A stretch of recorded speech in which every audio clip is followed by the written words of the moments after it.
తెలంగాణలో మహబూబ్ నగర్ పార్లమెంట్లో triangle fight ఆసక్తి రేపుతోంది. మరి ఇందులో విజేతలెవరు? అసెంబ్లీ ఎన్నికల్లో పాలమూరును క్లీన్ స్వీప్ చేసిన కాంగ్రెస్ గెలుస్తుందా? మోదీ మ్యాజిక్ పనిచేస్తుందా? మళ్ళీ బరిలో నిలిచిన బీఆర్ఎస్ సిట్టింగ్ ఎంపీ పరిస్థితి ఏంటి? గెలుపుపై ఎవరి లెక్కలు ఏంటి? ఇంతకీ మహబూబ్ నగర్లో విజయ పతాకం ఎగరవేసేదెవరు?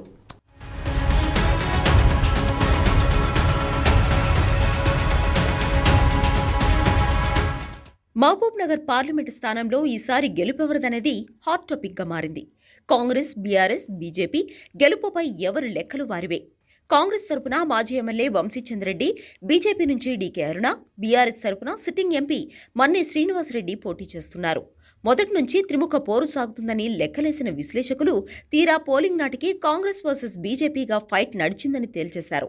పోటీలో మేమున్నామంటూ చెప్పుకొచ్చిన గులాబీ పార్టీ పోలింగ్కు ముందే చేతులెత్తేసినట్లు ఆ పార్టీ నేతలే చర్చించుకుంటున్న పరిస్థితి. మహబూబ్ నగర్ పార్లమెంటు పరిధిలో దేవరకద్ర, మహబూబ్ నగర్, జడ్చర్ల, షాద్ నగర్, కొడంగల్, నారాయణపేట, మక్తల్ అసెంబ్లీ స్థానాలు ఉన్నాయి. సీఎం రేవంత్ ప్రాతినిధ్యం వహిస్తున్న కొడంగల్ కూడా ఈ పార్లమెంటు పరిధిలోకి వస్తుంది. దీంతో ఈ స్థానాన్ని కాంగ్రెస్ ప్రతిష్టాత్మకంగా తీసుకుంది. 7 అసెంబ్లీ నియోజకవర్గాల్లో హస్తం పార్టీ ఎమ్మెల్యేలే ఉండడం, అసెంబ్లీ ఎన్నికల తర్వాత కాంగ్రెస్లోకి భారీగా చేరికలు జరగడం, రేవంత్ సొంత జిల్లా కావడం తమకు కలిసి వస్తుందని కాంగ్రెస్ అంచనా వేస్తుంది. అభివృద్ధి ఎన్నికల్లో ప్రధాన అంశంగా మారింది. ఈ పార్లమెంటు స్థానంలో 2014లో 72.92%, 2019లో 65.39% పోలింగ్, ఈ ఎన్నికల్లో 71.54% పోలింగ్ నమోదైంది. అభివృద్ధి అంశమే ఈ ఎన్నికల్లో ప్రధాన ఎజెండాగా కనిపించింది. నారాయణపేట, కొడంగల్ ఎత్తిపోతల మంజూరు, సంగంబండ కాలువ అడ్డంకుల తొలగింపు వంటి వాటిని జనాల్లోకి తీసుకెళ్లింది కాంగ్రెస్. రేవంత్ రెడ్డి తెలంగాణ సారథి, తాను ఢిల్లీకి వారధినంటూ వంశీచంద్రెడ్డి ప్రచారం చేశారు. సీఎం రేవంత్ కూడా ఈ సెగ్మెంట్లో 9 సార్లు పర్యటించారు.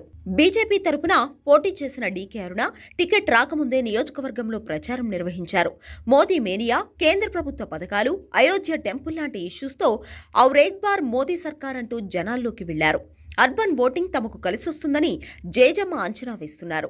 వివిధ రకాల సమీకరణాలతో గెలుపు పక్కా అని ధీమాగా కనిపిస్తున్నారు. పార్లమెంట్ ఎన్నికల్లో ఆలస్యంగా ప్రచారం ప్రారంభించిన బీఆర్ఎస్ అభ్యర్థి మన్నే శ్రీనివాసరెడ్డి మాజీ ఎమ్మెల్యేలను కూడగట్టుకుని విస్తృతంగా పర్యటించారు. బీఆర్ఎస్ పాలనలో చేపట్టిన సంక్షేమ పథకాలను జనాలకు వివరించారు. అయితే ఆయా నియోజకవర్గాల్లోని బీఆర్ఎస్కు చెందిన మాజీ ఎమ్మెల్యేలు చేతులెత్తేసి బీజేపీకి ఓట్లు వేయించినట్లు లోకల్గా టాక్ వినిపిస్తోంది. మహబూబ్ నగర్ పార్లమెంటు స్థానంలో బీఆర్ఎస్ది నామమాత్రం పోటీనేనన్న విశ్లేషణలు ఉన్నాయి. కాంగ్రెస్, బీజేపీ నువ్వా నేనా అన్నట్లు రసవత్తరమైన పోరు సాగింది. గెలుపుపై ఎవరికి వారు ధీమాతో ఉన్నా ఎవరు గెలిచినా తక్కువ మెజారిటీ వస్తుందని అంటున్నారు.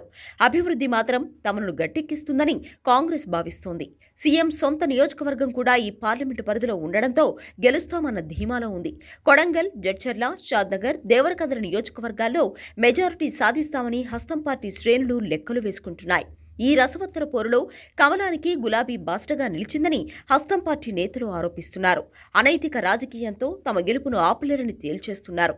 పెద్ద మెజారిటీ రాకపోయినా 10 నుంచి 20 వేలతో గెలుస్తామని చెప్పుకొస్తున్నారు.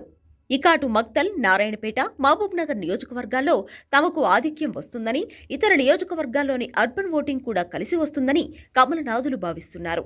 ఆయా నియోజకవర్గాల్లో భారీగా క్రాస్ ఓటింగ్ జరిగిందని, భారీ మెజారిటీతో గెలవడం ఖాయమని ధీమాతో ఉన్నారు బీజేపీ అభ్యర్థి డీకే అరుణ.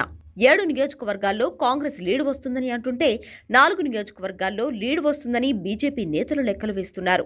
ఏది ఏమైనా నువ్వా నేనా అన్నట్లు సాగిన మహబూబ్ నగర్ పోరులో ఎవరు గెలుస్తారన్న దానిపై ఆసక్తి రేపుతోంది.